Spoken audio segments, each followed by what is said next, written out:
फिर सीटी बजाई थे।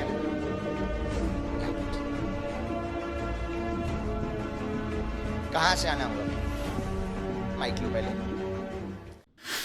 हर रोज सोशल मीडिया में एक नाम काफी सुर्खियों में रहता है। नाम है महाराज धीरेन्द्र कृष्ण शास्त्री उर्फ बागेश्वर धाम। बागेश्वर धाम के बारे में भला कौन नहीं जानता। मध्य प्रदेश के बागेश्वर धाम के पीठाधीश्वर महाराज धीरेन्द्र शास्त्री अपने चमत्कारों के लिए देश ही नहीं विदेशों में भी काफी प्रचलित है। कर्ज में डूबे छोटे व्यापारी हो, पकी हुई दाढ़ी के साथ वर्षों से बेरोजगारी झेलते लोग हो, नए जमाने के युवा हो, बेटी की शादी और बेटे की नौकरी के लिए दिन रात चिंता में असमय बूढ़ी हो रही गृहिणियां हो, या मोक्ष की चाह में भीषण गर्मी से हलकान बुजुर्ग हो, राजनीतिक जगत के छोटे बड़े नेता हो, यानी समस्त दुखों से छुटकारा पाने के लिए आज कोई सहारा है तो वो है महाराज धीरेन्द्र कृष्ण शास्त्री यानी बागेश्वर धाम। ये साल 2023 है। अगर आज से 50 साल पीछे चले तो धीरेन्द्र नाम का एक और शख्स निकलकर सामने आता है। बस अंतर इतना है कि उसका नाम धीरेन्द्र ब्रह्मचारी था, जो इंदिरा गांधी से लेकर समूची कांग्रेस को कंट्रोल किया करता था, जो उस दौरान राजनीति और धर्म को उतना ही प्रभावित किया करता था जितना आज धीरेन्द्र शास्त्री। लेकिन धर्म और राजनीति के गठजोड़ में हमेशा राजनीति ही विजयी दिखाई दी। जो कांग्रेस पार्टी आज धीरेन्द्र शास्त्री को पाखंडी बता रही है, वो शायद तंत्र मंत्र के जादूगर अपने धीरेन्द्र ब्रह्मचारी को भूल गई। नमस्कार, मैं राजीव चौधरी। गणित का एक नियम है कि शून्य से शून्य घटाओ तो शून्य ही बचता है, और जोड़ो तब भी शून्य ही होता है। धीरेन्द्र ब्रह्मचारी वही शून्य है। इस शून्य को किस्सों और कहानियों से ही समझा जा सकता है। कौन सोच सकता था कि बिहार के मधुबनी जिले के एक छोटे से गांव चांदपुरा बासेठ का ये शख्स दिल्ली पर इतना हावी हो जाएगा कि इंदिरा गांधी जैसी ताकतवर नेता को मुट्ठी में कर लेगा। किसने सोचा होगा कि नेताओं, अभिनेताओं, बड़े उद्योगपति और मीडिया के लोगों का दिन भर उसकी शरण में आना जाना लगा रहेगा, वो भी चंद मिनटों के दर्शन के लिए। लंबी लाइन लगती थी। वो नीली टोयोटा कार में चला करते थे जिसे वे खुद ड्राइव करते थे। यही नहीं, उनके पास कई प्राइवेट जेट तक थे, जिनमें 4 सीटर सेसना, 19 सीटर डोर्नियर और मोल और इसके अलावा 5 विमान शामिल थे। इन्हें खुद ब्रह्मचारी धीरेन्द्र ही उड़ाया करते थे। उनका राजनीतिक रसूख इतना था कि नाराज हो जाने पर वो किसी भी नौकरशाह का तबादला तक करवा दिया करते थे और मंत्रियों का विभाग तक बदलवा सकते थे। दिल्ली की गद्दी को उंगलियों पर नचाने वाले धीरेन्द्र का जन्म हुआ था 1924 में। 12-13 साल की उम्र रही होगी जब धीरेन्द्र घर से भाग गए। चारों ओर भटके अंत में लखनऊ के पास गोपाल खेड़ा आश्रम में महर्षि कार्तिकेय से योग की शिक्षा ली। बाद में तंत्र मंत्र में रुचि बढ़ गई। धीरेन्द्र ब्रह्मचारी अब बन चुके थे योग गुरु धीरेन्द्र ब्रह्मचारी। बताया जाता है कि धीरेन्द्र ब्रह्मचारी को जवाहरलाल नेहरू के कारण प्रधानमंत्री आवास में प्रवेश मिला। पहले वो नेहरू को और बाद में प्रधानमंत्री बनी उनकी बेटी इंदिरा गांधी को योग सिखाने लगे। 1964 में नेहरू के निधन के बाद ब्रह्मचारी का रुतबा और बढ़ा। वे अब सुबह सुबह इंदिरा को 1 घंटा अकेले में योग की शिक्षा देते।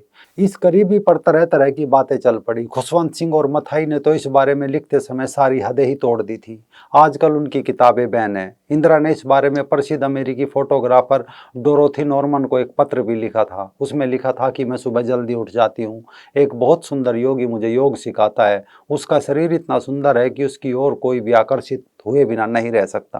कैथरीन फ्रैंक ने अपने संस्मरणों में इसका उल्लेख किया। इस पत्र से कानाफूसी और तेजी से फैलने लगी, लेकिन ब्रह्मचारी या इंदिरा गांधी में से किसी ने भी इसके बारे में कभी और ज्यादा खुलासा नहीं किया। समय के साथ ब्रह्मचारी का सम्मोहन बढ़ता गया। लोग उन्हें भारतीय रासपुतिन कहने लगे।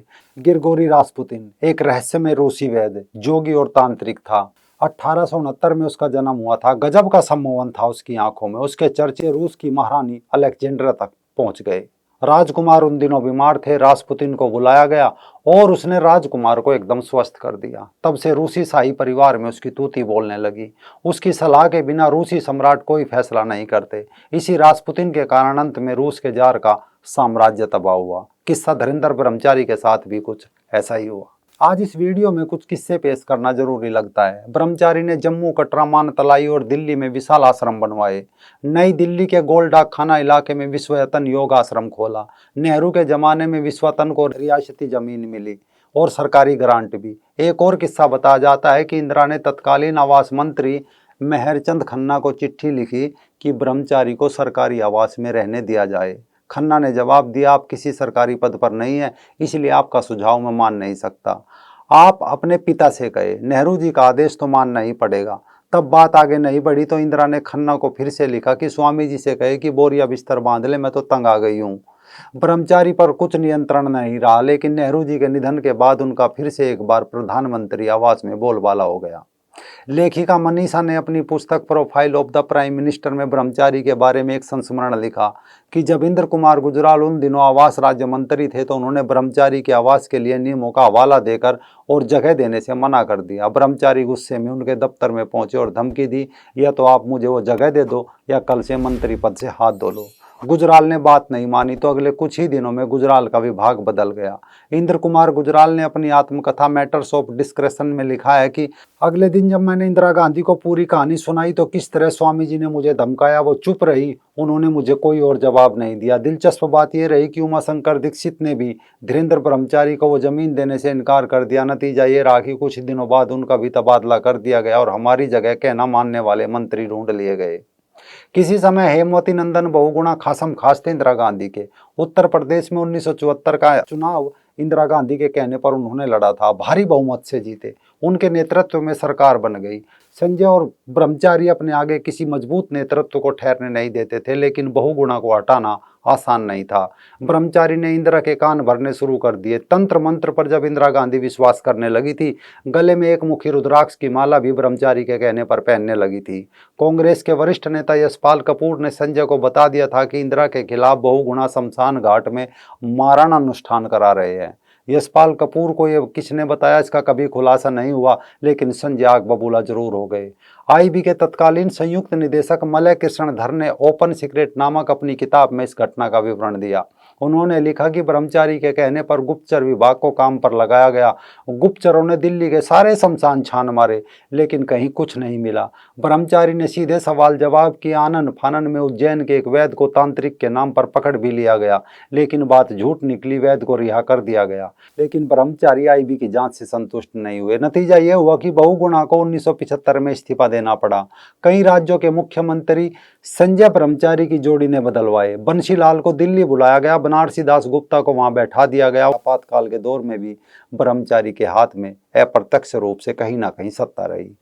बताया जाता है कि आपातकाल के दौरान हुए चुनाव में इंदिरा गांधी हार गई, लेकिन 3 साल बाद फिर सत्ता में उसने वापसी की।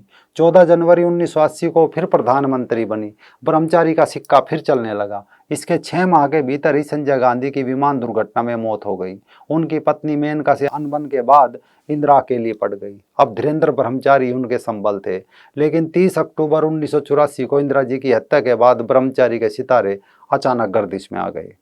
अगले 8 साल उनके लिए गुमनामी के अंधेरे थे। फिर वो एक नया सपना लेकर मानतलाई आश्रम लौटे। मानतलाई को नया सिंगापुर बनाना चाहते थे, जिसमें 5000 फुट लंबी, 2000 फुट चौड़ी और 15 फुट गहरी झील, 5000 कारों के लिए पार्किंग, मोनोरेल, घूमने वाला रेस्तरा, स्कूल कॉलेज आदि होने थे। ध्यान के लिए एक लंबी सुरंग भी बनाना चाहते थे।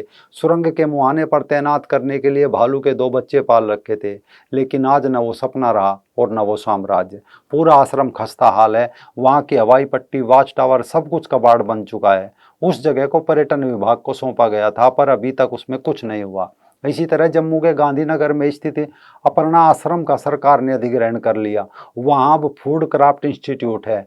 हरियाणा के आश्रम में जमीन को लेकर झगड़े चल रहे हैं। वहीं दिल्ली का आश्रम अब Morarji Desai national institute of yoga बन चुका है।